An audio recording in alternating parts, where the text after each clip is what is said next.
நல்லா நிறைய கூட்டம் இருக்குது. நாளைக்கு வந்து நீங்க வந்து ஒரு 2 டம்ளர் மோர் குடிக்கிறீங்கன்னு வச்சுங்க,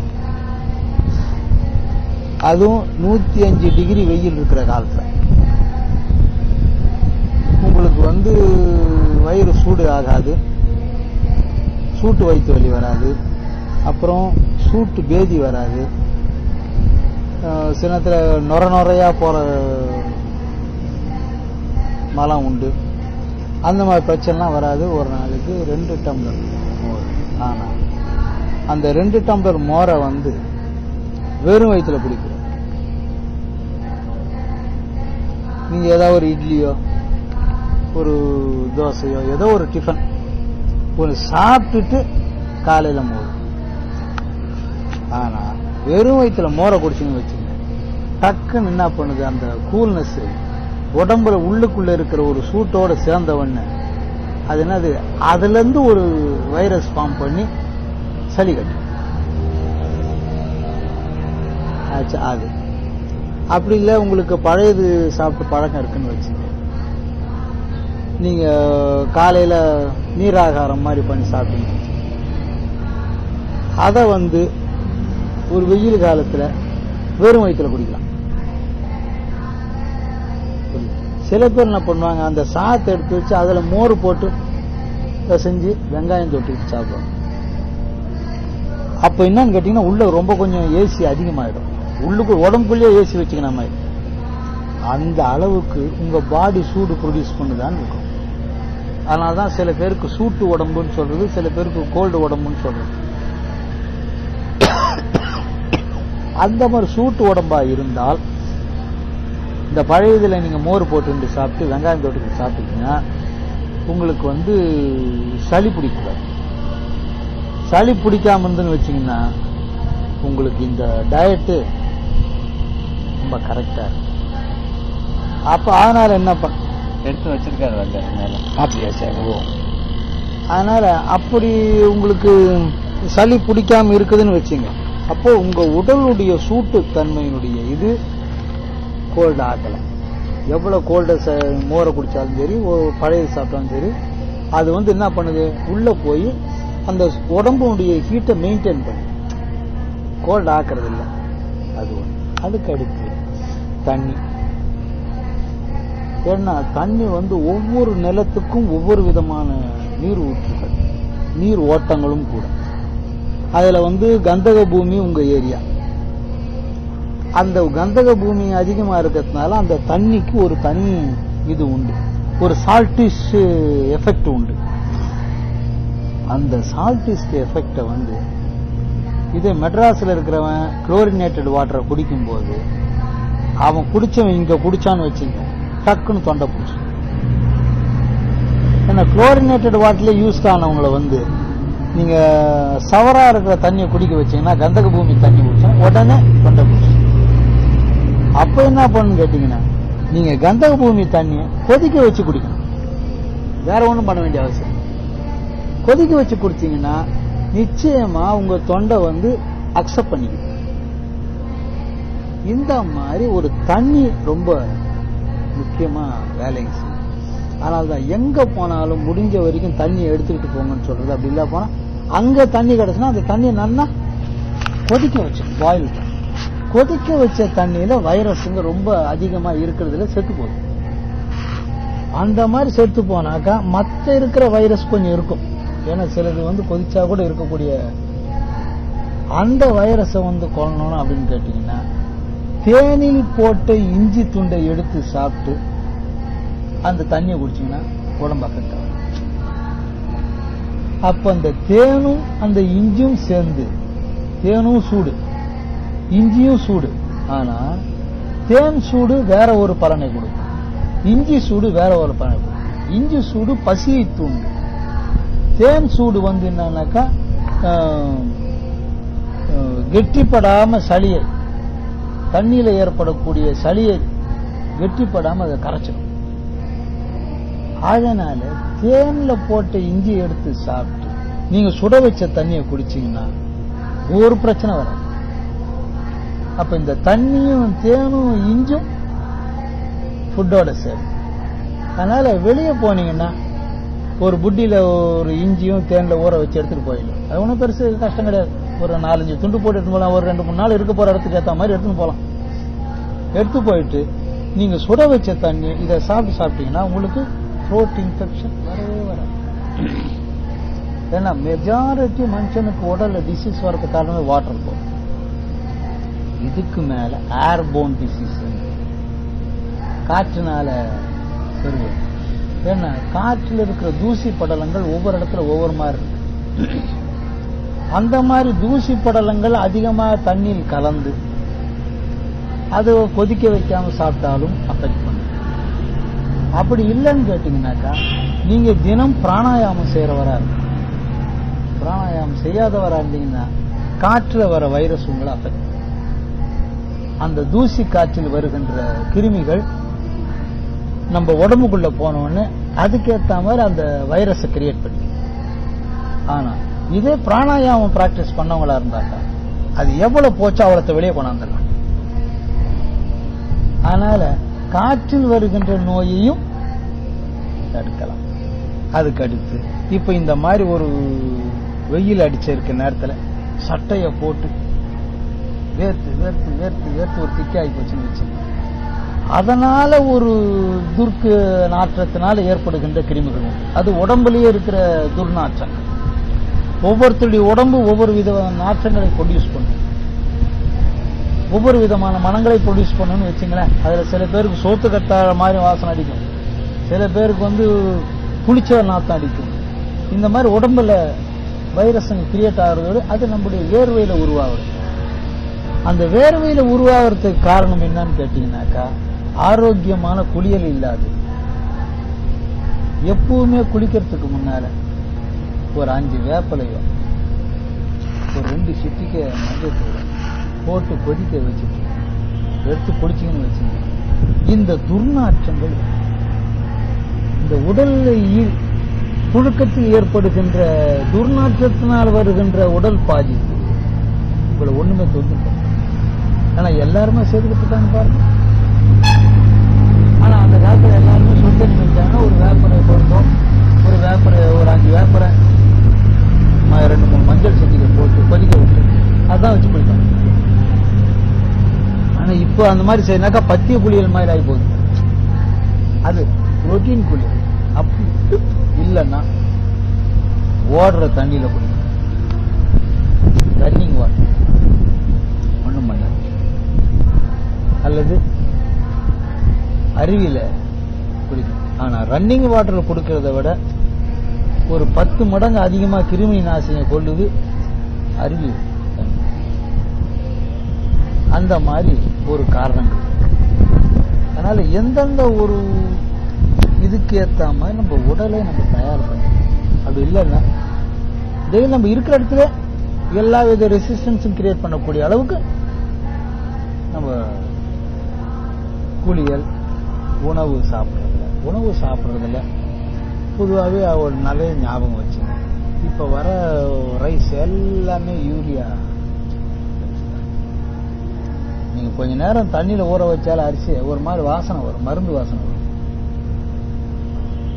அது மாதிரி அந்த இதை ஒரு 3-4 தரைக்கு மேல நல்லா போட்டு பிசைஞ்சு அந்த தண்ணியை வடிகட்டி தான் அப்புறம் ஃப்ரெஷ் வாட்டர் ஊற்றி வைக்கிறது. ஆனா இது ரொம்ப சேருதே கிடையாது.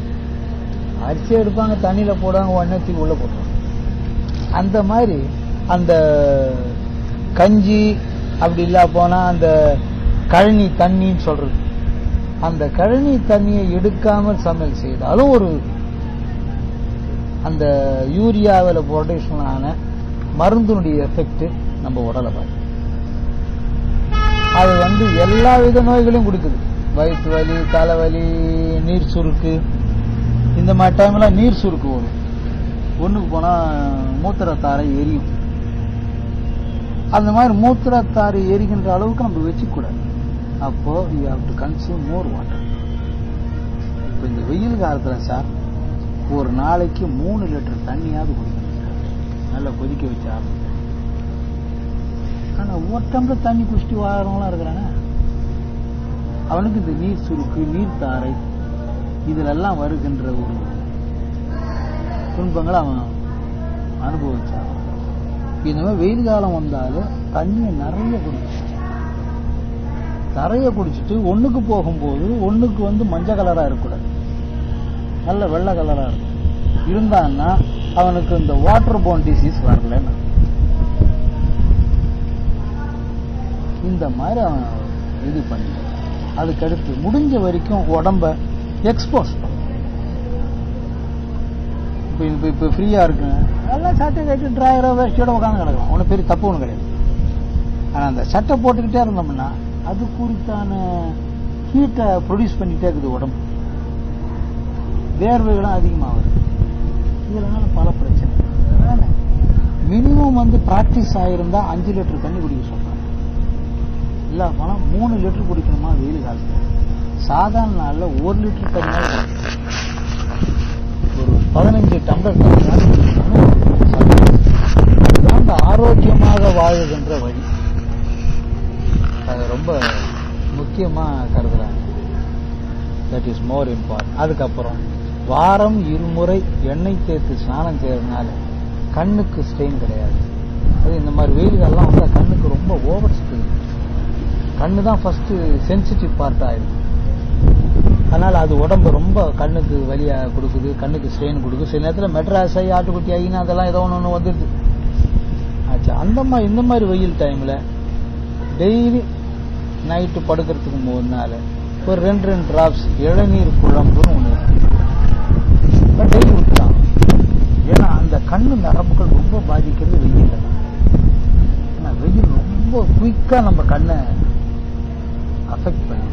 அதுக்கப்புறம் அரைச்ச சந்தனம் அது இடுறது ரொம்ப முக்கியம். ஏன்னு கேட்டீங்கன்னா கூல்னஸ் கொடுக்கும், இந்த ஆக்ஞா ஏரியாவில் கூல்னஸ் கொடுக்கும். ஆனா அரைச்சி சுவாமி கிட்ட சந்தனமாக கூட போகும், தவறு கிடையாது.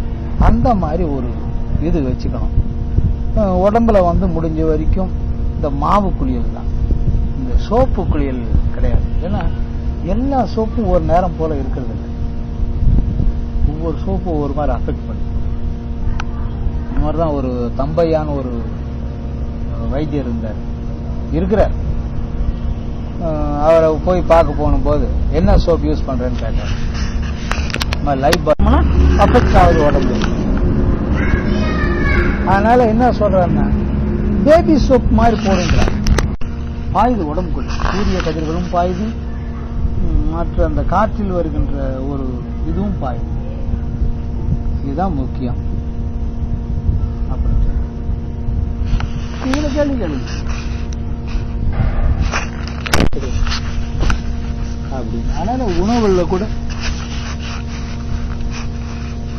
வெயில் காலத்தில் எடுக்கிற உணவுகள், அப்புறம் மழை காலத்தில் எடுக்கிற உணவுகள், அந்த மாதிரி நம்மளும் சேஞ்ச் பண்ணணும். ஆனா எல்லா காலத்திலும் எடுத்துக்கொள்ளக்கூடிய உணவு கேழ்வரகு, தோசை, கேழ்வரகு, கேழ்வரகு களி எந்த காலத்திலும் அது கொஞ்சம் ஹீட் பண்ணாலும் நீங்க பால் குடிக்கிறீங்க. நீங்க பாலே குடிக்காம வெறும் கேழ்வரகு எடுத்தா கொஞ்சம் சூடு இருக்கும். நீங்க காஃபிக்கு பதிலாக பாலுன்னு ஒன்று குடிக்கும்போது அது உங்களை அஃபெக்ட் பண்ணும். அந்த ஹீட்டு இந்த பாலும் போச்சுன்னா உடம்பு சமப்படுத்தி வச்சுக்கும், அதிகமா உடம்புல துன்புறுத்தாது. எத்தனையோ குடும்பம் கேழ்வரகையே வச்சு வாழ்க்கை ஓட்டுறவங்க இருக்கிறாங்க சார், வச்சு பாருங்க.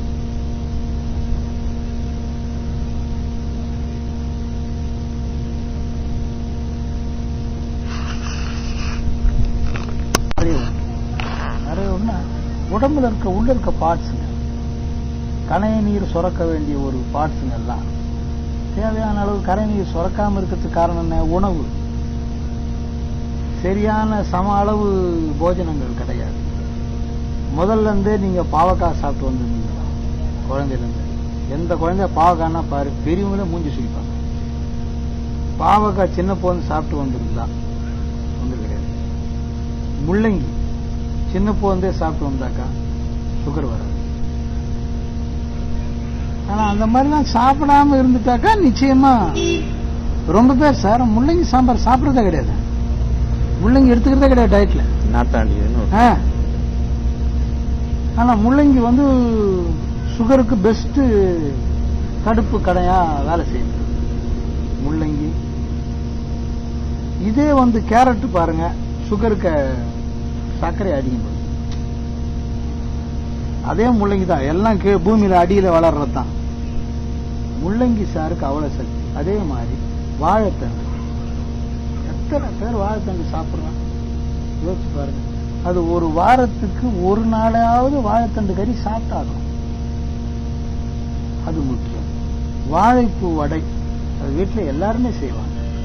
ஆனா கொஞ்சம் சிக்கனான ப்ராசஸ். அதை எடுத்துக்கிட்டோம்னா பித்தம் தனியும். அந்த மாதிரி நிறைய நம்ம வந்து இயற்கையில கீரை தினம் ஒரு கீரை சாப்பிடும்.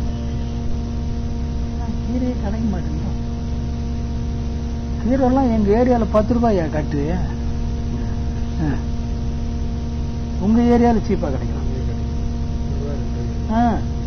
ஆனா டெய்லி கீரை, ஒவ்வொரு கீரை, ஒவ்வொரு கீரையும் நீங்க ஈஸியா சாப்பிடலாம். ஒரு நாளைக்கு பொன்னாங்கண்ணி, ஒரு நாளைக்கு முருங்கைக்கீரை, ஒரு நாளைக்கு வந்து அரைக்கீரை, ஒரு நாளைக்கு முளைக்கீரை, ஒரு நாளைக்கு பருப்பு கீரை, ஒரு நாளைக்கு பசலைக்கீரை. அந்த மாதிரி ஏதாவது ஒவ்வொரு நாளைக்கு ஒவ்வொரு கீரை சாப்பிட்டீங்கன்னா சுகர் பிரச்சனையே வராது. கீரையே கிடையாது முதல் அந்த சமையல கீரையே ரெகுலரா இருக்கும்.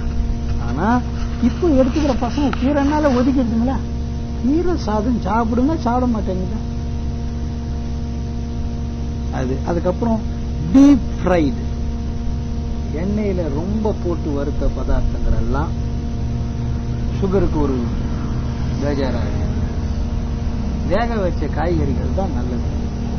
இதெல்லாம் முதல் நாள் இருந்து நீங்க வந்து 15-20 வயசுல இருந்து ஆரம்பிச்சு 45 வயசு வந்து அவங்களுக்கு வந்து சுகரே வர்றதில்லை. அப்படி சுகர் வந்தா கூட அவங்க 50-55 சுகர் வந்தா கூட ஒரு 70-75 வரைக்கும் அந்த சுகர் அஃபெக்ட் பண்றது இல்லை, மைல்டா இருக்கு. பட்னியே இருக்கிறது கிடையாது. நம்ம எதையா வந்து சவைச்சுக்கிட்டே இருக்கணும். நூறுக்கு தீனியில இருந்து எல்லா தீனியும் ஆச்சா. அதிகமா வந்து சவைச்சுக்கிட்டே இருந்தாக்கா சுகர் வருது. ஒரு நாளைக்கு 3 வேளை சாப்பிடணும்னு வச்சா 3 வேளை தான் சாப்பிடணும். அதுல சாப்பாட்டு மாற்றுங்க.